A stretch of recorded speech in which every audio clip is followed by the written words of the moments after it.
Alright, as always, you can go to YouTube channel My Medical Nightmare and see 40 plus hours video on everything that happened to me.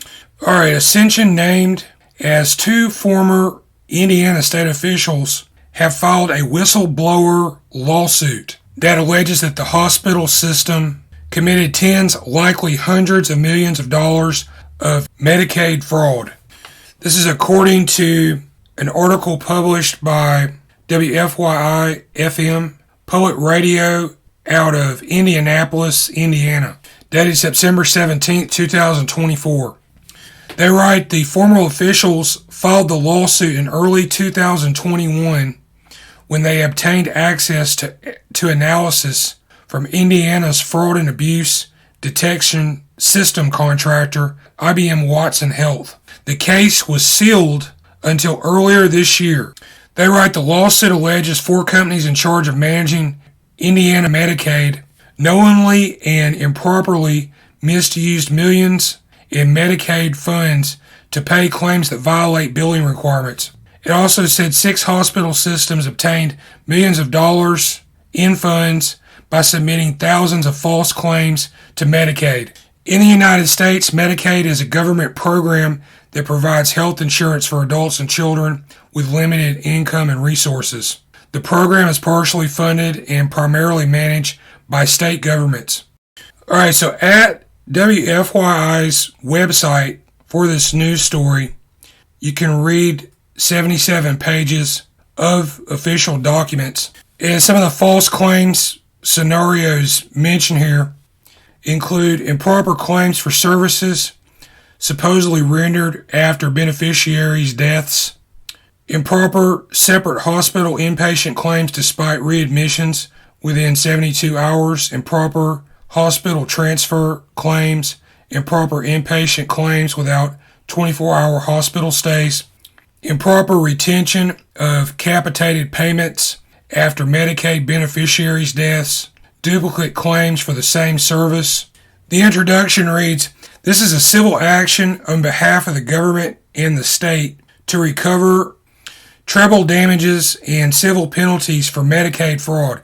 Specifically, each of the MCE defendants has knowingly and improperly misused tens, likely hundreds of millions of dollars in Medicaid funds to pay claims that A, violated basic hospital billing rules, such as those disallowing 2 separate inpatient claims when the patient is readmitted right away for the same condition, B, were clearly not payable because they were for services after patients' deaths or were duplicative of already paid claims, and C, contravened Medicaid billing requirements for chiropractic, dental, and opioid treatments.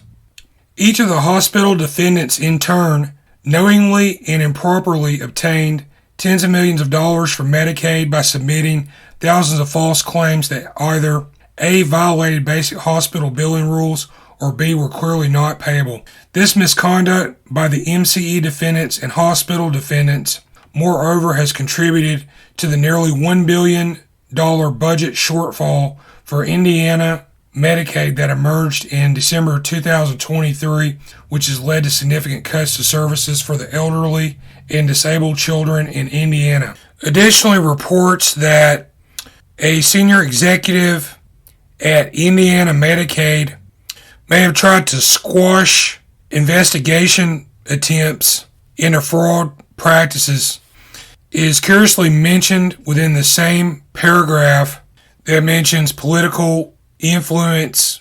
An attorney of a healthcare lobbyist firm was appointed administrator of Indiana Medicaid in 2017 and then signing on as Ascension's chief advocacy and public policy officer. According to this lawsuit language, starting in late 2017 and bowing to political pressure exerted by the health insurers and the hospital's lobby, a senior executive at Indiana Medicaid improperly directed the program integrity team to significantly curtail its efforts to utilize IBM Watson's analysis and findings to recoup improper Medicaid overpayments by MCE defendants and to the hospital defendants. there's a footnote that reads, public disclosures show that the MCE defendants, the hospital defendants, and lobbyists on their behalf have spent hundreds of thousands of dollars on political contributions to recent state elections. As a result of those political contributions and direct lobbying, an attorney from one of Indiana's largest healthcare lobbyist firms was appointed as the administrator of Indiana Medicaid in 2017. After leaving Indiana Medicaid in June 2023, she became Defendant Ascension's Chief Advocacy and Public Policy Officer. Alright, so this applies to the state of Indiana. Many of my videos primarily deal with the situation around Birmingham, Alabama. I've encountered corruption that resonates with some of the language of this unsealed federal lawsuit. In late 2023, I did this video which mentioned one of Ascension's partner companies, Birmingham Radiological Group, erroneously billed patients after they have died. And again, this is in the state of Alabama. A Better Business Bureau complaint from 2023 confirms Birmingham Radiological Group erroneously sends bills to patient families for procedures performed after they had died.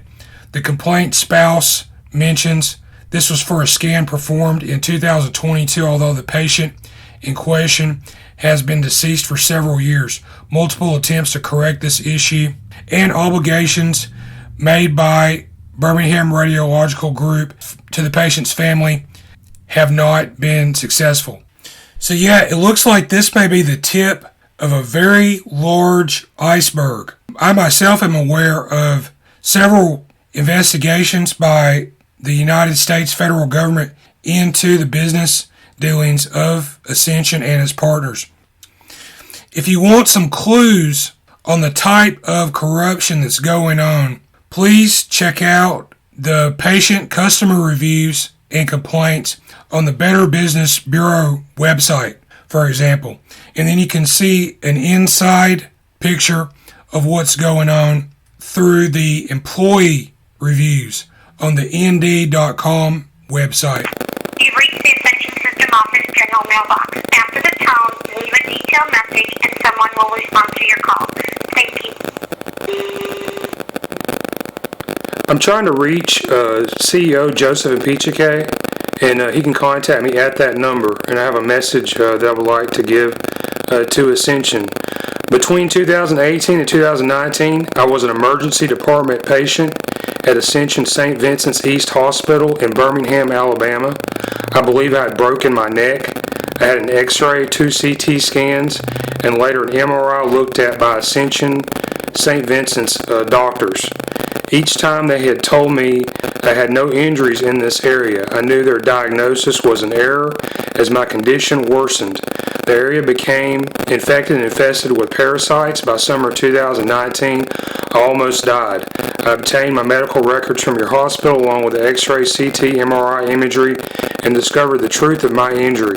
I had broken bone in the underside of my skull in the area of the condylar canal and occipital condyle. How the doctors could have missed such a large and serious injury over multiple hospital visits is inexcusable. I believe some element of organized corruption may exist in this hospital. I have compiled over 10 hours of video documentation on what happened to me on my YouTube channel, and the name of the channel is My Medical Nightmare.